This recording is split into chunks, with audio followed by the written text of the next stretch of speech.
السلام علیکم. محمد رضا صدیق اپنے پروگرام میس ویوز کے ساتھ حاضر خدمت ہے. 16 اکتوبر 2024 اور بدھ کا دن ہے. لاہور ہائی کورٹ میں بہت ہی اہم سماعتیں تھی. وہ جو میں نے میڈیا سے گفتگو کی پروگرام کے آخری حصے میں وہ آپ دیکھ لیجئے گا. لیکن پاکستان مسلم لیگ نون کی جانب سے دباؤ اور پارٹی تبدیل کرنے کی کوشش، فافن جو ہے نا وہ نون لیگ کے خلاف ٹھیک سے کام نہیں کر رہا. اب یہ پتہ نہیں جاتی عمرہ میں اہم شخصیات کی ملاقات. خواجہ سعد رفیق کھل کے بول پڑے ہیں اور پاکستان تحریک انصاف کو باغ جناح میں جلسے کی اجازت نہ دینے کا معاملہ. یہ کراچی کے حوالے سے میں بات کر رہا ہوں. سب سے پہلے جو ہے نا گجرانوالہ ایم این اے 78 سے تحریک انصاف کے ایم این اے مبین جٹ، جنہوں نے خرم دستگی کو شکست دی تھی کہ گھر پر چھاکے کے بعد ان کے تمام کاروبار اور فیکٹری سیل کر دی گئی اور ان پر دباؤ ڈالا جا رہا ہے کہ وہ نون لیگ میں شامل ہو جائیں. مبین عارف جٹ کے انکار کے بعد اب فسطائیت جو ہے نا حکومتی ریاستی اداروں کے ذریعے ان کے کارخانوں میں ڈکیتی کر رہی ہے اور مشین کے ذریعے سامان اٹھا کر لے جا رہی ہے. جن اداروں کو کام عوام کے جان و مال کی حفاظت ہے وہی لوٹ مار کر رہے ہیں. اب کیا کہیں، اب آپ ذرا اندازہ لگا لیں، آپ صرف یہیں سے اندازہ لگا لیں کہ یہ کیا ہو رہا ہے اس قوم کے ساتھ، اس کو ملک کے ساتھ کیا ہو رہا ہے. یعنی آپ کیا چاہ رہے ہیں؟ بنیادی اگر کسی طرح ٹوٹے جانے ہیں. یہیں میں لے چلا ہوں آپ کو تتیمہ بیان. شیخ امتیاز محمود جو لاہور کے صدر ہیں، آپ کے سامنے میں رکھ دیتا ہوں. ان کو ایک تتیمہ بیان اکتوبر کی 2023 کی ڈیٹ میں گرفتار کر لیا. نہ کوئی وجہ، نہ کوئی ریزن، نہ کسی جگہ بیان، نہ رول واقعاتی کے اندر. اور میں نے پھر اس کو چیلنج کیا، اس کی آئینی اور قانونی اصول سپلیمنٹری اسٹیٹمنٹ کو، کہ قانون سازی کی جائے، باقاعدہ آرگنائز کیا جائے. یہ کرمنل جسٹس سسٹم کا بہت عام ہے. یہ نہیں چاہتا کہ یہ سپلیمنٹری اسٹیٹمنٹ بالکل، لیکن کرنا بھی ہے باقاعدہ قانون میں ترمیم کی جائے. آج فل بینچ کے سامنے اس کیس کی سماعت ہوئی. میں نے سارا رکھا، عدالت نے بڑی تعریف کی ہے اور انہوں نے کہا کہ سارا پڑھ کے بتائیں. میں نے ساری چیزیں پڑھ کے بتائیں. اس پہ پھر بات بڑی واضح آ گئی کہ آپ عدالت کو مطمئن کریں. پھر وہ تتیمہ بیان کمپیوٹر پہ لکھنے کے حوالے سے، ہاتھ سے لکھنے کے حوالے سے بات ساری سامنے آئی. انہوں نے کہا کہ کمپیوٹر بھی جو ہے، میں نے کہا نہیں، یہ اے آئی آرٹیفیشیل انٹیلیجنس کے ساتھ اور کمپیوٹر سے سافٹ ویئر کے ساتھ اب یہ ممکن نہیں رہا، یہ اتنا آسان کام نہیں ہوگا. اور اس پہ پھر عدالت نے کہا کہ روزنامہ واقعاتی جو ہے روزانہ کا وہ ساتھ بنائیں. پھر ایف آئی آر کے اندر بیک پہ لکھا ہوتا ہے کہ جو تتیمہ بیان آتے ہیں وہ تتیمہ بیان ریکارڈ پہ رکھے جاتے ہیں اور اس میں یعنی آپ تبدیل نہیں کر سکتے. لیکن اس کے مطابق سسٹم ہو نہیں رہا نا. یہاں زیادتی یہ ہے کہ یہاں سسٹم اس سسٹم کے مطابق نہیں ہو رہا جس کے مطابق یہ ہونا چاہیے. یہ زیادتی ہے اس نظام کے تحت. پھر ڈیجیٹلائز کرنے کے حوالے سے، اور میں نے پھر یہاں اس پہ عدالت کے ماخذی کہ پوری تفصیل لے کے آئے، پنجاب حکومت لے کے آئے، پروسیکیوشن ڈپارٹمنٹ لے کر آئے. ایک ایک چیز عدالت چاہتی ہے کہ سسٹمائز ہو. میں نے پھر ساتھ یہاں پر نظر بندی کی احکامات کے حوالے سے اور 144 کے نفاذ کے حوالے سے بھی ذکر کیا کہ اس کو بھی دیکھنے کی ضرورت ہے. یہ بھی لارجر بینچ کے سامنے اگر چیزیں آ جائیں تو عدالت ونس فار آل معاملہ ایک دفعہ دیکھ سکتی ہے اور چیزیں بڑی وضاحت کے ساتھ سامنے آ سکتی ہیں. فافن جو ہے وہ نون لیگ کے خلاف ٹھیک سے کام نہیں کر رہی یار. انہوں نے الیکشن ٹرائیبیونل نے اب تک صرف 11% درخواستوں پر فیصلے کیے ہیں، حالانکہ انہیں 180 دن کے اندر انتخابی درخواستوں کو نمٹانا ہوتا ہے. 334 درخواستوں میں صرف 40 پر فیصلے ہوئے، جبکہ 8 ماہ گزرنے کے باوجود باقی درخواستیں زیر التوا ہیں. اور پنجاب میں خاص طور پر 43 کیسز کے بارے میں معلومات دستیاب ہی نہیں. مریم نواز شریف اور شہباز شریف کے حلقے بھی شامل ہیں.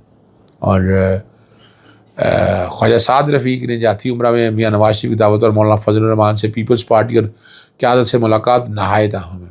اور انہوں نے اپنے جو ویڈیو ایکس کے پروگرام میں کہا ہے اس نشست میں عدالتی اصلاحات بائے آئینی ترمیم کے علاوہ خیبر پختونخوا اور بلوچستان میں بدامنی، دہشت گردی اور پاکستان مخالف مہمات کا سیاسی حل نکالا جائے گا. انہوں نے کہا اب جو جے یو آئی کے حوالے سے وہ بات کر رہے ہیں کہ اور مزید عدالتی اصلاح کے بارے میں جے یو آئی پیپلز پارٹی اور مسلم لیگ کا اتفاق ہے بہت سی پیچیدگیوں اور خرابیوں کو اصلاح کرے گا. یہ جو اور زیادہ قابل قبول اور صورت میں سامنے آئیں گی. انہوں نے اس حوالے سے جلسہ کرنے کے حوالے سے بھی آپ کو پتہ ہے بڑی وضاحت کے ساتھ ایک بات کر دی تھی کہ جلسہ پاکستان تحریک انصاف کا جو ہے نا ملاقات کرنے کا، لیکن نہیں ہو سکا.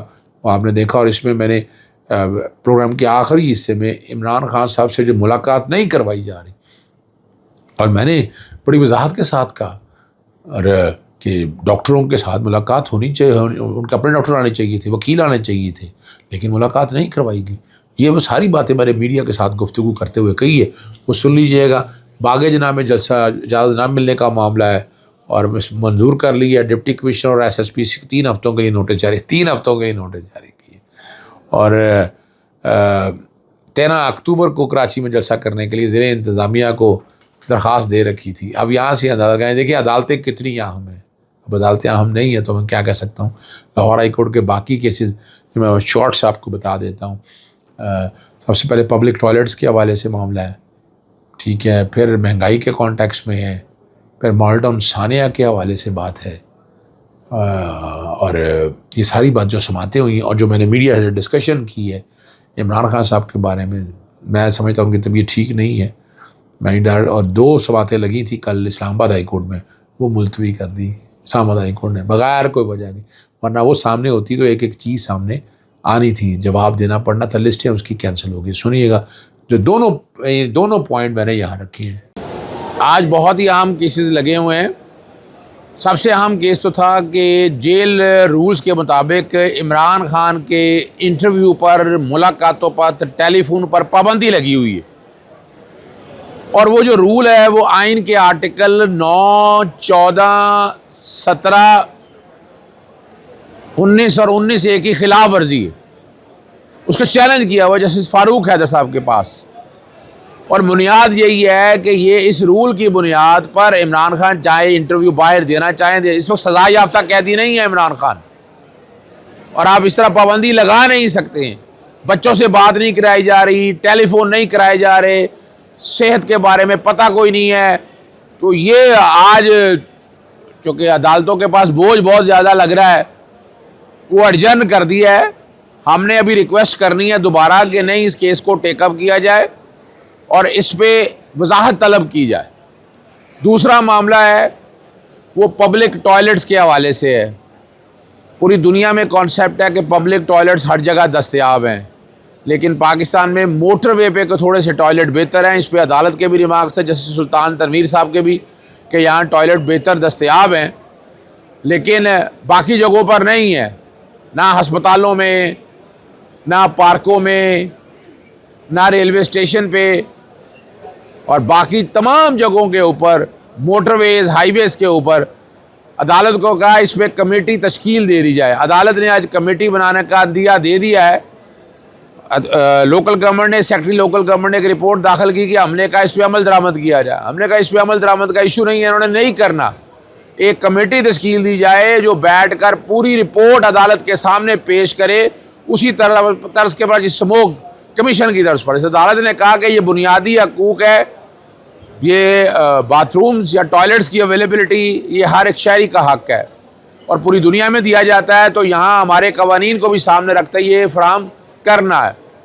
عدالت نے کیس کی سماعت ملتوی کر دی اور کمیٹی بنانے کا عندیہ دے دیا ہے کہ اس پہ کمیٹی بنا کر اس سارے معاملے کو ہینڈل کیا جائے۔ تیسرا معاملہ جو ہے وہ مہنگائی کے حوالے سے ہے کہ مہنگائی جو ہو رہی ہے، مہنگائی کنٹرول نہیں ہو رہی۔ جسٹس راحیل کامران شیخ صاحب کے پاس یہ کیس کی سماعت ہونا تھی اور وہ بھی ملتوی ہو گیا۔ یعنی میں اب کیا کہہ سکتا ہوں آپ کے سامنے، کوششیں ہماری ہے کہ آئے، لیکن سپریم کورٹ کی مصیبت پڑی ہوئی ہے کہ سپریم کورٹ میں جناب فیڈرل کورٹ بنا دیں اور بے کر دیں، ہائی کورٹ میں ججز تعینات کیے جائیں تاکہ یہ کیسز سارے سنے جا سکیں۔ آگے ماڈل ٹاؤن ثانیہ کا بڑا اہم معاملہ ہے کہ اس میں جوڈیشل انکوائری کی رپورٹ کے ساتھ شہباز شریف اور باقی تمام بیانات والا معاملہ ہے، وہ بھی ابھی تک فراہم نہیں کیے جا رہے، وہ بھی آج ایڈجرن ہو گیا۔ اور ہماری تو گزارش یہی ہے کہ یہ کیس سارے ٹیک اپ کر لیے جائیں تاکہ جلد از جلد معاملہ جو ہے وہ فیصلہ ہو سکے۔ یہ بتائیے گا کہ آپ کے کیسز جو ہیں وہ ملتوی کر دیے گئے ہیں کہ تمام آج کورٹ کے جو کیسز تھے اس کو ملتوی کر دیے گئے ہیں؟ دیکھیں اکثریت تو یہی ہے جی کہ کیسز ملتوی کر دیے گئے ہیں، اور بتا دیں کہ بانی پیٹی کی طبیعت کیسی ہے، آپ کا کوئی رابطہ ہوا؟ مسٹر گوہر کا جو پیغام آیا ہے کہ ان کی طبیعت ٹھیک ہے اور انہوں نے 1 گھنٹہ جو ورزش کی تھی، آپ کو کیا لگتا ہے؟ دیکھیں بڑی مزدار بات بتا دوں آپ کو، کل کے لیے اسلام آباد ہائی کورٹ میں لگی ہوئی آئینی درخواست جس میں عمران خان صاحب کو دی جانے والی جیل کی سہولیات، کمیشن بنانے کے حوالے سے، اور باقی تمام معاملے کے حوالے سے یہ درخواستیں لگی ہوئی تھیں. اور مجھے آج وہ ایک نوٹیفیکیشن ملا ہے کہ جناب وہ بھی ملتوی ہو گیا. یعنی وہ والا کیس بھی ملتوی ہو گیا. جہاں تک عمران خان صاحب کی صحت اچھی نہیں ہے، میری 19 سپتمبر کے بعد ملاقات نہیں کروائی گئی. میں نے پھر خط لکھا ہے کہ ملاقات کروائی جائے. جہاں تک بیرسٹر گوہر صاحب تک جو اطلاع آئی ہے، بھئی میں اپنی ذاتی حیثیت میں بات کرتا ہوں کہ پیمز کے ڈاکٹر کو ہم نہیں مانتے، کسی سرکاری ڈاکٹر یا سرکاری رپورٹ کو ہم بالکل تسلیم نہیں کرتے ہیں. اور اتنا بڑے ایونٹ میں جب پاکستان تحریک انصاف نے 15 تاریخ کا جب جلسہ جو ہے یا دھرنا وہ ملتوی کر لیا، تو ملاقات کرانے میں کیا حرج تھا؟ بھئی 2 سرکاری ڈاکٹر گئے ہیں نا، کہ اگر لا اینڈ آرڈر کی یہ حالت تھی تو سرکاری ڈاکٹر کیسے پہنچ گئے وہاں پر؟ تو عمران خان صاحب کے ڈاکٹر کو جانے میں کیا حرج تھا؟ اس کا مطلب ہے کچھ تو ہے جس کی پردہ داری کر رہے ہیں. نہ رشتہ داروں سے ملنے دیا جا رہا ہے. علیمہ خان اور عظمیٰ خان کو جیل میں کیوں بھیج دیا؟ انہیں چاہیے تھا انہیں بھی بھیجتے اڈیالہ میں موجود ہوتے، اڈیالہ میں یہ ساری چیزیں سامنے آ جاتی. تو یہ سارے سجیسٹ یہی کر رہے ہیں، اور میں مطالبہ کرتا ہوں، میں متقاضی ہوں کہ آج ملاقات کروائی جائے. عمران خان صاحب کے وکلا سے، رشتہ داروں سے، جرنلسٹ بھی جائیں، اینکرز بھی جائیں. اور کمال کی بات یہ ہے، ابھی آج اگر عدالت سن لیتی ہے والے معاملے کو کہ جس میں پابندی لگی ہوئی ہے، تو کم از کم جرنلسٹ ہو جا کر مل سکتے. عدالت نے بڑا کہا ہے، جرنلسٹ کے حوالے سے بھی عدالت نے آرڈر جاری کیے ہیں، لیکن ابھی تک وہ چیز ضرورت سامنے نہیں آ سکی ہے. یعنی اس معاملے کو بڑا سیریسلی دیکھنے کی ضرورت ہے. اور میری ذاتی رائے کے مطابق تو میں سمجھتا ہوں کہ احتجاج ہونا چاہیے تھا. جہاں تک ایس او سی کا مسئلہ ہے وہ اپنی جگہ چل رہی ہے، نہ اس کو روکنے کی بات ہے، نہ اس کانٹیکس کے حوالے سے بات ہے. اور اصل جو سازش ہے یا اصل کوشش ہے کہ وہ کسی طرح سے آئینی ترمیم کر لی جائے. تو ایس او سی کی آڑ کے اندر آئینی ترمیم ہونے جا رہی ہے، اس پہ بھرپور احتجاج ہوگا. 3 وجوہات میں آپ کے سامنے رکھ دیتا ہوں. پہلی بات بڑا سن لیجئے گا کہ وہ بندے توڑ رہے ہیں تو بندے تو اتنی آسانی سے ٹوٹیں گے نہیں. جمعیت علماء اسلام بھی اس معاملے کو اپنی جگہ دیکھ رہی ہے. جو اگلی بات وہ کوشش کرنے جا رہے ہیں، اور کل کیس لگا ہوا ہے جسٹس راحیل کامران شیخ کے پاس مخصوص نشستوں کے حوالے سے کہ کہیں الیکشن کمیشن جو ہے مخصوص نشستیں دوسری سیاسی جماعتوں کو دے نہ دے. چونکہ ابھی تک پاکستان تحریک انصاف کے لوگ سائیڈ پہ رکھے ہوئے ہیں. میں نے یہ تجویز دی ہے کہ 25 سے پہلے کسی بھی آئینی ترمیم کا حصہ نہیں بننا چاہیے. کوئی ایم این اے، کوئی سینیٹر وہاں نہیں جانا چاہیے. یہ اس کے بعد دیکھا جائے، اگر کوئی بھی سینیٹر یا ایم این اے چلا گیا تو یہ پاسبلٹی ہے کہ وہ کسی نہ کسی طرح سے ان لوگوں کو ٹریپ کر سکتے ہیں. اور جو نظر آ رہا ہے کہ یہ ساری کوشش ان کی آئینی ترمیم کرنے کی. آپ نے گفتگو میری سن لی، اجازت چاہتا ہوں. السلام علیکم، اللہ حافظ. پاکستان زندہ باد.